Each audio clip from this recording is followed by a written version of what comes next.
పండుగలు ఉన్నాయి, గురువులకు కూడా స్మరించుకోవడానికి ఒక పండుగ ఉండాలి అనుకున్నారు.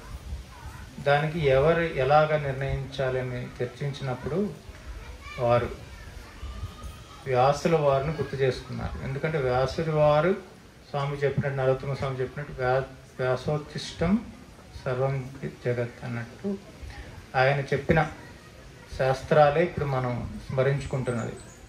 ఆయన వేదాలు ఒకటే వేదంగా ఉంటే ఆయన 4గా విభజించారు. తర్వాత అష్టాదశ పురాణాలు కూడా ఆయన రచించారు. మహాభారతం ఆయన రచించారు. ఇలాగ సర్వ గ్రంథాలు, మహాభారతం నుంచి వచ్చిందే భగవద్గీత. తర్వాత బ్రహ్మసూత్రాలు రచించారు. ఇలాగ ఈ విధంగా మనకు ఆధ్యాత్మిక సంపదని ఇచ్చారు. కాబట్టి ఉత్తమమైనది ఆయన వ్యాస పూర్ణిమనే గురు పూర్ణిమగా మనం ఎంచుకోవాలి. ఆ రోజే గురువులను స్మరించుకోవడానికి ఉత్తమమైన దినాన్ని నిర్ణయించారు. ఆ శుభదినంలో అందరూ ఇక్కడ చేరుకున్నాం. మనందరము చేరుకొని ఆ గురువులను స్మరించుకుంటాం. గురువులను ఎందుకు స్మరించుకోవాలి అంటే వారు ప్రసాదించిన జ్ఞానాన్ని ద్వారా మనం ఉద్ధరింపబడతాం. కాబట్టి ఆ రోజు స్మరించుకోవాలి. ముందు స్వాములందరూ మాట్లాడారు. అందరికీ ధన్యవాదాలు. ఈరోజు మన సిద్ధజ్ఞాన స్వామి ఇప్పుడే చెప్పారు, జ్ఞానం గురించి చెప్పారు. అంటే ఉపనిషత్తు యొక్క జ్ఞానం గురించి చెప్పారు. ఆ జ్ఞానాన్ని మనం ఎలా సొంతం చేసుకోవాలి అంటే దానికి ముందు కొన్ని చేయాల్సి ఉంటుంది. ఇప్పుడు బిల్డింగ్ కట్టాలి అంటే ముందు ఫౌండేషన్ వేయాలి కదా. ఆ ఫౌండేషన్ ఉంటేనే మనం కట్టిన బిల్డింగ్ పైన అంతా నిలబడుతుంది. అది లేదంటే బిల్డింగు ఎంత బలంగా కట్టినా కూడా అది కుంగిపోతుంది. అది దాని గురించే ఇప్పుడు మనం వ్యాసులు చెప్పిన మహాభారతం, వ్యాసులు రచించిన మహాభారతాన్ని చిన్నగా స్మరణ చేసుకున్నాం. వ్యాసుల వారు ఒక జీవుడు పుట్టిన తర్వాత సన్మార్గంలో పయనిస్తే ఎలా ఉంటారు, దుర్మార్గంగా ప్రవర్తిస్తే ఎలా వాళ్ళకి ఎటువంటి గతి పడుతుంది అని నిర్ణయించే గ్రంథమే మహాభారతం. దాంట్లో ముఖ్యంగా శాంతి పర్వం అనేది ఒక ధర్మ మార్గానికి, అంటే మన ధర్మరాజుకి అనేక సందేహాలు ఉన్నాయి ధర్మ విషయంలో. అప్పుడు కృష్ణుడు, నువ్వు ధర్మ విషయం ఏం తెలుసుకోవాలంటే మీరు భీష్మాచార్యుల దగ్గరికి వెళ్ళాల్సిందే అంటారు. అప్పుడు భీష్మాచార్యుల దగ్గరికి వచ్చి ధర్మరాజు అనేక ధర్మ సందేహాలను తీర్చుకోవడానికి వస్తారు. ఆ పర్వాన్నే ఆ ధర్మరాజు భీష్మాచార్యులు ఆ చర్చ ఏదైతే ఉందో దాన్నే శాంతి పర్వం అంటారు. ఆ శాంతి పర్వంలోని వచ్చి చిన్న కథను మనం చెప్పుకున్నాం. అంటే మనం ఇప్పుడు జ్ఞానం సాధించాలి అంటే మనకి ఏమి అవసరం అనే దాన్ని బట్టి మనం ఎలాగా ఉండాలి, ఎలా ప్రవర్తించాలి అంటే జీవుడేంటి, భగవంతుడేంటి, కర్మ ఏంటి అనే విషయంగా చిన్న కథ చెప్పుకున్నాం. ధర్మరాజు వ్యాస మహర్షి దగ్గరికి వెళ్ళారు ధర్మ సందేహాలన్నీ తీర్చుకోవడానికి. అప్పుడు ఆయనకి అనిపిస్తుంది, తాత మేము పడ్డ కష్టాలన్నిటికీ నాకు దుర్యోధనుడే కారణం అనిపిస్తుంది, నువ్వేమంటావు? అప్పుడు భీష్మాచార్యులు, నాయనా నువ్వు అనుభవించిన దుఃఖాలకి దుర్యోధనుడు కారణం అని నువ్వు అనుకుంటావు, దుర్యోధనుడు అనుభవించిన కష్టాలకి నువ్వు కారణం దుర్యోధను అనుకుంటావు. కానీ అది సత్యం కాదు. అది నేను ఇప్పుడు చెప్తాను, విను, చిన్న కథ ద్వారా చెప్తాను. నువ్వు చేసిన కర్మకి ఎవరు బాధ్యులు అనేది. అంటే మనం అనుభవించే ఈ సుఖ దుఃఖాలకి, అంటే ఇక్కడ ధర్మరాజులందరూ మనకే ఈ సంకటం వచ్చింది అనుకున్నాం. ఏమిటి కారణం? మనం అనుభవించే సుఖ దుఃఖాలన్నిటికి కారణం అంటే మన భీష్మాచార్యులు ఒక చిన్న కథ చెప్తున్నారు. ఏంటంటే ఒక బిడ్డ రోడ్డు పక్కన ఆడుకుంటుండగా పొదల చాటుకు వెళ్ళాడు. ఇప్పుడు పాము కరిచి ఆ పిల్లవాడు చనిపోతే అక్కడ వెంటనే తల్లి వచ్చి ఆ పిల్లవాడిని ఒడిలో తెచ్చుకొని బోరును విలపిస్తుంది. అప్పుడే అటుగా వెళ్తున్న పాములు వాడు చూశాడు. ఇది చూసి అరే ఈ తల్లి ఎంత బాధపడుతుందని చెప్పి, పాములు వాడు కదా, వెంటనే పాముని పట్టి తీసుకొచ్చాడు ఆ తల్లి దగ్గరికి. తల్లి, అమ్మ ఇది ఈ పామే నీ పిల్లవాడిని కరిచింది, దీన్ని చంపే, కొంచెం నీకు దుఃఖం అన్నా తీరుతుంది, నీ శోకంలో కొంతన్నా తగ్గుతుందంటే, అయ్యో దాన్ని చంపితే నాకేం వస్తుంది నాయనా, దాన్ని చంపితే నా కొడుమాడు తిరిగి వస్తాడా అని అడుగుతుంది. అప్పుడు సరే ఇతనికి అనిపిస్తుంది నేనే చంపేస్తాను అని కర్ర తీసుకుంటాడు. అప్పుడు పాము ఆగు ఆగు, ఇది యాదృచ్ఛికంగా జరిగిందే కానీ నేను కావాలని చంపలేదు, నా కాటు వల్ల పిల్లవాడు మరణించాడని చెప్తుంది. అయితే నీ కాటు వల్ల మరణించాడు కాబట్టి నేను చంపేస్తానని చెప్పి మళ్ళీ కర్ర తీసుకుంటాడు. అప్పుడప్పుడు ఆగు ఆగు నాయన, ఈ పిల్లవాడి మరణానికి నేను కాటేయకపోయినా ఈ పిల్లవాడు ఏదో రకంగా మరణిస్తాడు ఈ సమయంలో, నేను నిమిత్త మాత్రమే అని చెప్తుంది పాము. ఆగు ఆగు అని చెప్పి ఆపుతుంది. ఇప్పుడు దీనికి కారణం మృత్యువు అని చెప్తుంది. అదే మృత్యువు చెప్పేటప్పటికి మృత్యు వచ్చేస్తాడు. అరే నేనెందుకు కారణం అవుతాను, నేను కారణం కాదు, నేనేదో నా ధర్మాన్ని నేను చేస్తున్నాను, దీనికి కారణం కాలుడు ఆజ్ఞ ప్రకారమే నేను ఇది చేశాను అంటాడు. వెంటనే కాలుడు వచ్చేస్తాడు. ఇది నా మీద నింద వేస్తున్నారు వీళ్ళు, నాయనా ఈ కాలుడు వచ్చి నేను కాదు నాయన, కారణం ఒక జీవుడికి ఏదైనా కర్మ సుఖదుఖాలు అనుభవించాడు అంటే, ఉదాహరణకి మొన్నటి పువ్వు ఈరోజు పండైనట్లు అతను పూర్వం చేసుకున్న కర్మనే అదే ఫలంగా ఇస్తుంది. ఈ రెండిటి మధ్యకి అంటే కర్మకి ఫలానికి మధ్యకి అనుసంధానంగా నేను ఉంటాను తప్పితే ఆ పిల్లవాడి మరణానికి నేను కారణం కాదు అని కాలుడు కూడా చెప్పేస్తాడు. సరే ఇదేంటిది? అప్పుడు కాలుడు చెప్తాడు, ఈ పిల్లవాడి మరణానికో ఆ తల్లి దుఃఖానికో నేను కారణం కాదు. ఈ పిల్లవాడి మరణం అంటే అతని ఆయుష్ ఇంతవరకే ఉన్నది. ఆ పిల్లవాడి మరణానికి ఆ పాము లేదా ఆ మృత్యువో నేను కారణం కాదు. ఆ పూర్వకర్మ ఆయుష్ అంతవరకే ఉంది. ఆ తల్లి దుఃఖానికి కారణం కూడా నేను కాదు, ఆ తల్లి యొక్క చేసుకున్న పూర్వకర్మనే ఇది కారణం. అంటే ఇక్కడ ఏంటి అంటే మన సుఖ దుఃఖాలకి కథ ద్వారా ఏమై అర్థమైంది. అలాగనే నాయన దుర్యోధన ధర్మరాజా, అలాగనే నువ్వు అనుకుంటున్నావు నీ దుఃఖానికి కారణం దుర్యోధనుడని, ఇలాగనే కథలో లాగానే ఎవరి దుఃఖానికి ఎవరు కారణం కాదు, అందరి నిమిత్తం మాత్రమే మనం చేసుకున్న కర్మనే మనకు సుఖ దుఃఖ రూపంలో తిరిగి వస్తుంది. ఎలాగా పూర్వంగా మొన్నటి పువ్వు ఈరోజు పండైనట్లు పూర్వ కర్మనే ఈరోజు మనకు సుఖ దుఃఖాల రూపంలో మనకి అనుభవం అవుతుంది. కాబట్టి ఎవరి దుఃఖానికి ఎవరు కారణం కాదు, మనమే కారణం. మన కర్మకి మనమే స్వయంగా కారణం. అయితే ఎలాగా ఈ కర్మను సరిచేయాలి అంటే ఈశ్వరుడు ఏమి చేయడా అనే ప్రశ్న వస్తుంది కదా మనకి. సరే కర్మ అనుభవించాల్సిందేనా, దీని నుంచి బయటపడటం ఎలాగా అనే ప్రశ్న వస్తుంది కదా, అందరికీ వస్తుందా లేదా? అప్పుడు సరే దీంట్లో ఈశ్వరుడు ఏం సహాయం చేయడా అనే ప్రశ్న అందరికీ వస్తుంది. అప్పుడు మనలాగనే పూర్వం కూడా ఆలోచించిన వాళ్ళు ఉద్ధవుడు అని శ్రీకృష్ణుని మిత్రులు ఉన్నారు.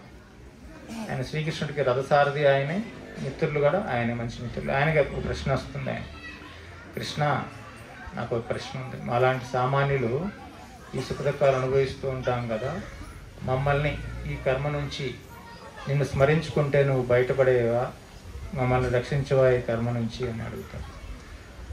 అప్పుడు నీ పాత్ర ఏంటి, మమ్మల్ని రక్షించాలని పిలిస్తే వచ్చి మమ్మల్ని రక్షిస్తావా అంటే అప్పుడు కృష్ణుడు చెప్తాడు, నాయనా ఈ జీవుడు గతి ఎలా ఉంటుందంటే వారి కర్మను బట్టి వారి గతి నిర్ణయించబడుతుంది.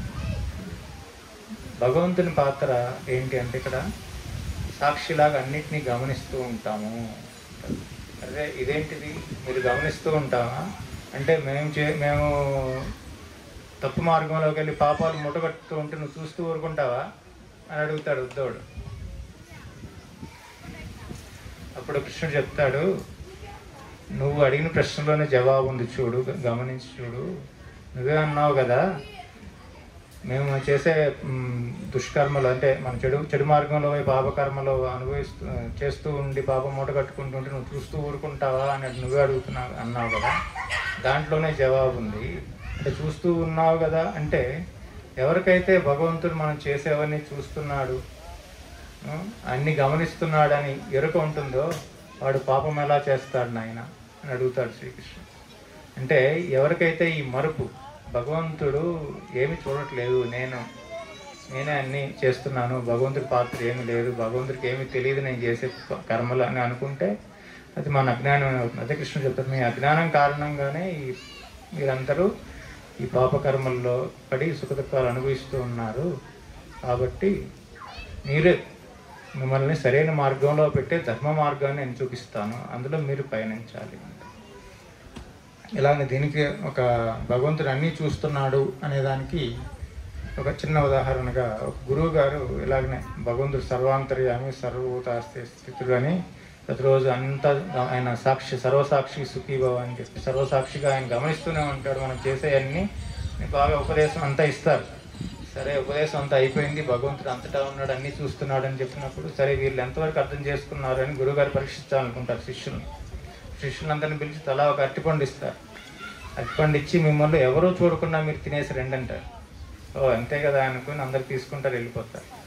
ఒకడేమో దుప్పటిని కప్పుకొని తినేస్తాడు, ఒకడేమో ఎవరు లేని గదిలోకి వెళ్ళి చూస్తాడు. చూస్తే బల్లి తింటుంది, అరే బల్లి తినేస్తుంది అని మళ్ళీ బయటికి వెళ్ళిపోయి ఎక్కడో నీళ్ళల్లో మునిగేసి తినేసి వస్తాడు. ఒకడు అడవిలోకి వెళ్తాడు, ఒకడు గుహలోకి వెళ్తాడు. అన్ని రకరకాలుగా అందరూ చేసి ఏదో చేసుకొని వచ్చేస్తారు. మళ్ళీ తర్వాత ఒక చిన్న ఆఖరిలో ఒకడు వస్తాడు. అందరూ అరటిపండు తినేసి ఉంటారు, కానీ ఒకడు మాత్రం అరటిపండు తినలేదు. ఏంటి నాయన నువ్వు అరటిపండు తినలేదు, చూసావు వీళ్ళందరూ ఎంత బాగా అరటిపండు తినేసి వచ్చారంటే, ఏంటి గురుగారు మీరు ఉపదేశం మీరే చెప్పారు కదా ఎవరూ చూడకుండా తినొద్దు అన్నాడు. అరే భగవంతుడు చూస్తున్నాడు కదా, ఆయన చూడకుండా నేను ఎలా తింటాను అని చెప్పి నాకు అనిపించింది, అందుకని నేను తినలేకపోయాను అంటే అక్కడ అర్థం చేసుకుంది భగవంతుడు అన్ని గమనిస్తున్నాడు, మనం చేసేది చూస్తున్నాడు అని అర్థం చేసుకుందా పిల్లవాడు అప్పుడే. అలాగ మనకి కూడా ఆ ఎరుకు కనుక మనం ఉంటే మనం ఎప్పుడూ సన్మార్గంలోనే పయనిస్తాం, దుర్మార్గంలో పయనించాం. సరే ఈ కర్మని ఎటువంటి కర్మ చేయాలి ఎలా చేయాలి అన్నప్పుడు ఇంకొక చిన్న కథ, అది కూడా మహాభారతంలోనే వ్యాసులు కదా ఈరోజు వ్యాసులు గారు మహాభారతంలోనే ఒక చిన్న కథ ఉంటుంది. అదేంటంటే ఈయన మన ధర్మరాజు గారు రాజసూయ యాగం చేస్తారు, చాలా గొప్పగా చేస్తారు కదా. రాజసూయ యాగం చేసినప్పుడు ఇంక యాగం అంతా అయిపోతుంది, అందరూ వచ్చి ధర్మరాజుని పొగుడుతూ ఉంటారు. ఆహా ఎంత గొప్పగా చేశాడు, ఇంద్రప్రస్థాన్ని ఎంత బాగా నిర్మించాడు, మయసభ అంటే ఇంకా చెప్పే పనే లేదు, ఎంత గొప్పగా చేశాడు అని అందరూ బ్రాహ్మణులు అందరూ బాగా దక్షిణలన్నీ అవుతుంది, అందరికీ అన్న భోజనాలన్నీ చాలా ఘనంగా జరిపిస్తారు, అందరూ పొగుడుతూ ఉంటారు. అవన్నీ కృష్ణుడు గమనించి ఓహో అనిపించి ఆయన ఒక చిన్న లీల చూపిస్తారు. లీల అంటే అది జరిగింది అన్నమాట. ఆయన ఒక ముంగీస్ అని తప్పిస్తారు. అక్కడ ఆ ముంగీస్ వచ్చి అక్కడ బూడిద ఉంటుంది కదా, యజ్ఞం చేసినప్పుడు బూడిద ఉంటుంది కదా, ఆ బూడిదలో దొర్లుతూ వీళ్ళు ఇంత పొగుడుతున్నారు, ఇంత గొప్ప కర్మ ఏం కాదు ఇది అంటుంది.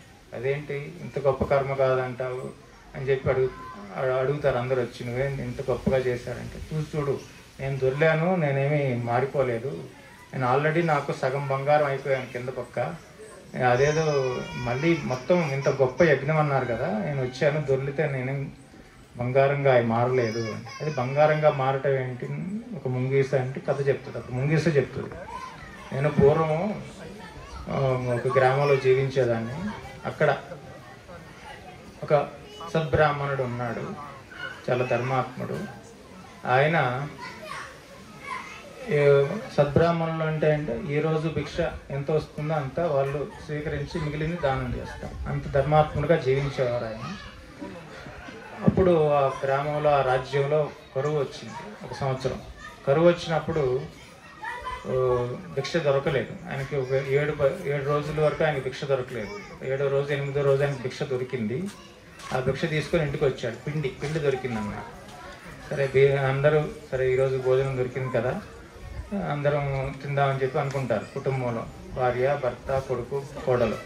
సరే అదే సమయంలో ఇంకొక భిక్షగాడు వస్తాడు, వచ్చి నాకు భిక్ష వేయండి, నేను 3 వారాల నుంచి ఏమీ తినలేదు, దయచేసి నాకు భిక్ష రక్షించింది అంటాడు. అరేరే అని చెప్పి ఈయన బ్రాహ్మణుడు ఆయన భాగాన్ని ఇచ్చేస్తాడు. ఆయన భాగాన్ని ఇచ్చేస్తే ఆయన చూస్తాడు, ఎన్ని రోజుల నుంచి తినలేదు సరిపోదు అంటే, బ్రాహ్మణుడు భార్య కూడా ఆవిడ భాగాన్ని ఇచ్చేస్తుంది. ఇంకా సరిపోదు అంటే కొడుకు తన భాగాన్ని ఇచ్చేస్తాడు. అయినా కానీ ఆయన తృప్తి ఉండదు. సరే కోడలు కూడా తన భాగాన్ని ఇచ్చేస్తుంది. అప్పుడు అలా ఇచ్చిన పద్ధతిలో కొంత పిండి కింద పడుతుంది. ఆయన తీసుకొని స్వీకరించి అందరినీ ఆశీర్వదించి నమస్కారం చేసి వెళ్ళిపోతాడు. అప్పుడు నేను అటుగా వెళ్ళాను ముంగీసని, ఆ పిండి నా ఒంటికి కింద పక్క ఎంత అయిపోయింది, నేను బంగారం అయిపోయాను కింద పక్క అంతా.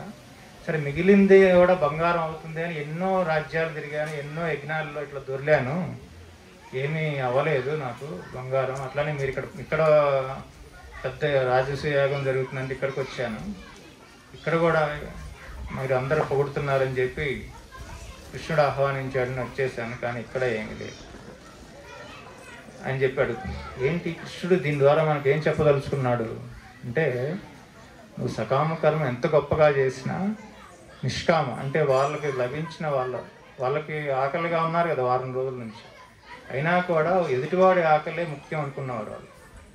అంటే నిష్కామంగా ఆలోచించారు. అంటే సకామ కర్మ కంటే నిష్కామ కర్మ ఎంత గొప్పది అని తెలియజేయడానికే కృష్ణుడు ఈ లీల ఆడారు. అలాగనే నిష్కామ కర్మ ఎవరైతే చేస్తారో దానికంటే ఉత్తమమైన తపస్సు వేరొకటి లేదు అని చెప్పడానికి కృష్ణుడు ఈ లీల ఆడాడు.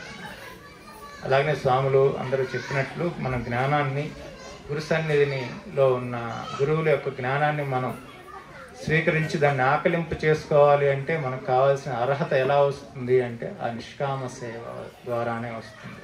అదే ఉత్తమమైన తపస్సుగా శ్రీకృష్ణుల వారు మనకు ప్రదర్శించి చెప్పారు. అందుకని ఎప్పుడు అవకాశం వచ్చినా నిష్కామ కర్మ చేసుకుని మనం ధన్యులు అవ్వాలి. ఈ గురు పూర్ణిమ దానికి ఒక మార్గదర్శకంగా మీ అందరికీ ఉండాలి. మీకు అటువంటి భక్తి, అటువంటి నిష్కామ సేవా భావం మీలో కలగాలని ఆ గురువుల్ని, ఈ భూమానంద స్వాములు, వీరానంద స్వాములు అందరినీ ప్రార్థిస్తూ మీ అందరికీ ధన్యవాదాలు. నారాయణ గురువులు మాట్లాడతారు.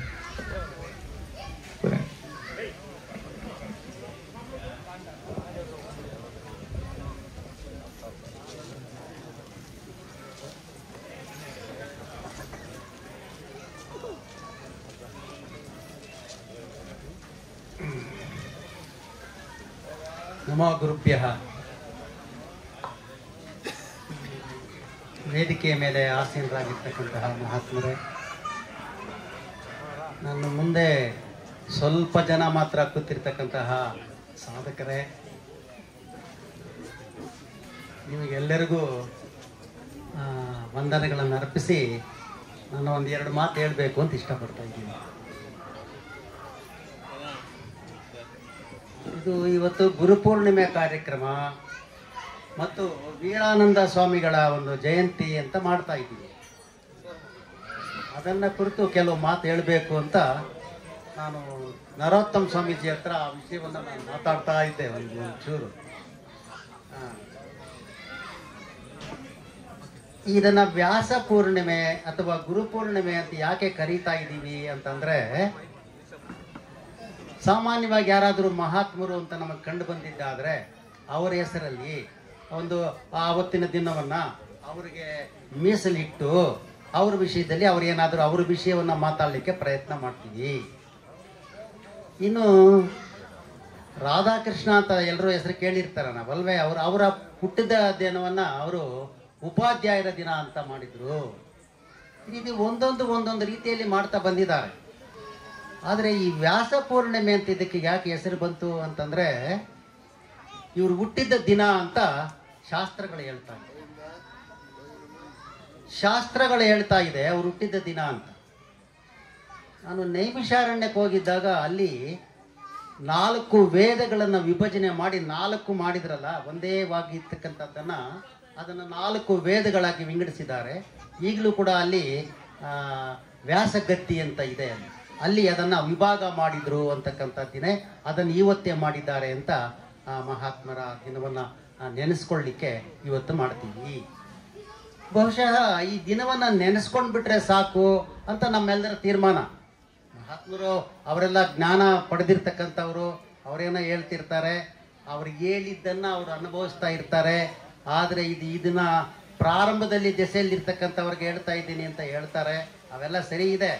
ಆದರೆ ನಮ್ಮಂಥವ್ರಿಗೆ ಏನನ್ಸುತ್ತೆ, ಆವತ್ತು ಒಂದು ದಿನ ಅಂತ ಹೇಳಿಬಿಟ್ಟು ಬೌದ್ಧ ಪೂರ್ಣಿಮೆ ಬಂದಿದೆ, ವ್ಯಾಸ ಪೂರ್ಣಿಮೆ ಬಂದಿದೆ, ಅಥವಾ ರಾಧಾಕೃಷ್ಣನ ಬರ್ತ್ಡೇ ಅಂತ ಬಂದಿದೆ, ಶಿಕ್ಷಕರ ದಿನಾಚರಣೆ ಅಂತ ಬಂದಿದೆ ಅಂತ ನಾವೇನು ಆಚರಣೆ ಮಾಡಿಬಿಡ್ತೀವಿ, ಆವತ್ತು ಮಾತ್ರ ನೆನೆಸ್ಕೊಂಡ್ರೆ ಸಾಕೆ ಅಂತ ನನ್ನ ಪ್ರಶ್ನೆ, ನನ್ನ ಸಂಶಯ. ಚಿಕ್ಕದಾಗಿರ್ತಕ್ಕಂಥ ಸಂಶಯ ಏನಂತಂದರೆ, ಆವತ್ತು ಮಾತ್ರ ನಾವು ನೆನೆಸ್ಕೊಂಡ್ರೆ ಸಾಕೆ. ಆವತ್ತು ನೆನೆಸ್ಕೊಂಡು ಮಾಡ್ತಿರ್ತಕ್ಕಂಥ ಹೋದ್ರೆ ನಾವು ಅನೇಕ ಜನ ಮಾಡ್ತಾ ಇರ್ತಕ್ಕಂಥದ್ದು. ನಾನು ಇಲ್ಲಿ ಮುನ್ರಾಜಣ್ಣ ಅಂತ ಕೂತಿದ್ದಾರೆ, ಅವ್ರ ಮನೆಯಲ್ಲಿ 2 ದಿನದ ಹಿಂದೆ ಒಂದು ಗುರುವಂದನೆ ಕಾರ್ಯಕ್ರಮ ಅಂತಿತ್ತು, ಅಲ್ಲಿ ಹೋಗಿದ್ದೆ. ಅಲ್ಲಿ ಈ ವಿಷಯವನ್ನು ನಾನು ಸೂಕ್ಷ್ಮವಾಗಿ ಹೇಳಲಿಕ್ಕೆ ಪ್ರಯತ್ನ ಪಟ್ಟೆ. ಅವರೆಲ್ಲ ನಗ್ತಾ ಇದ್ರು. ಬಹುಶಃ ನೀವು ನಗ್ತಿರೋ ಇಲ್ವೋ ಗೊತ್ತಿಲ್ಲ. ಯಾಕೆ ಅಂತಂದರೆ, ನೀವೆಲ್ಲರೂ ಧ್ಯಾನ ಮಾರ್ಗದಲ್ಲಿರ್ತಕ್ಕಂಥವರು, ಸಾತ್ವಿಕರು, ಆ ಸತ್ವದ ವಿಷಯವನ್ನು ಮಾತ್ರ ಕೇಳಲಿಕ್ಕೆ ಇಷ್ಟಪಡ್ತಕ್ಕಂಥವರು. ಆದರೆ ಇವಾಗ ನಾವು ಈ ಕನ್ನಡ ರಾಜ್ಯೋತ್ಸವ ಅಂತ ಒಂದು ಮಾಡ್ತೀವಲ್ಲ, ಈ ಕನ್ನಡ ರಾಜ್ಯೋತ್ಸವನ ಯಾವ ರೀತಿ ಮಾಡ್ತೀವಿ, ಯಾವತ್ತು ಮಾಡ್ತೀವಿ ಅದು ಅಂತಂದರೆ, ಅದು ತಮ್ಮೆಲ್ಲರಿಗೂ ಗೊತ್ತಿರುತ್ತೆ. ಆದರೆ ನೀವು ಹೇಳಿದ್ರೆ ಕೇಳಿಸಲ್ವದನ್ನು ನಾನು ಹೇಳ್ಬಿಡ್ತೀನಿ. ಅದು ನವಂಬರ್ 1ನೇ ತಾರೀಕು ಮಾಡ್ತಾರೆ. ಈ ನವಂಬರ್ 1ನೇ ತಾರೀಕು ಅವರು ಏನು ಮಾಡ್ತಾರೆ ಗೊತ್ತೇ? ಬೀದಿಗಳೆಲ್ಲ ಬಾವುಟಗಳು, ಏನೆಲ್ಲ ನೋಡಿದ್ರು, ಇದು ಯಾವ್ಯಾವನ್ನ ಬೀದಿಯಲ್ಲಿ ನೋಡಿದ್ರು ರಂಗೋಲೆಗಳು ಎಲ್ಲವನ್ನೂ ಹಾಕಿರ್ತಾರ ಇಲ್ವಾ? ನಾವೆಲ್ಲ ನೋಡಿದ್ದೀವ ಇಲ್ವಾ?